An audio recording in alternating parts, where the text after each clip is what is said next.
السلام عليكم، كيف الحال يا شباب؟ واحد ما نشوفه جواد الماشي من زوار فرحة كيف نجي هذا واحد شباب ويتسني. السلام عليكم، كيف الحال يا شباب؟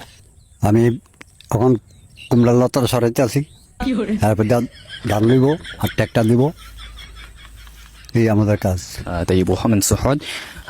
شوفوا هو حن جواد من الأشياء هذا شغل هنا. جواد وصوصا سحاد أمن جواد من الشيء هذا وهذا شوف هنا أي من صحة كيس واحد بفا من حدي. এখন বাজে 12টা মনে হয় যে আমরা 1:30 পর্যন্ত কাম করব 500 টাকা হাজিরা দিব এই 12 আমরা উঠতে গেলে 500 টাকা হাজিরা আমাকে কোনো পথে চলে না না হয়তো নুসারিল্লাহ তালা রেকাত্তা সালাতিল পাজরে মতো ভাই জানি লাগে তিলকা আবতি সারিবতি আল্লাহু আকবার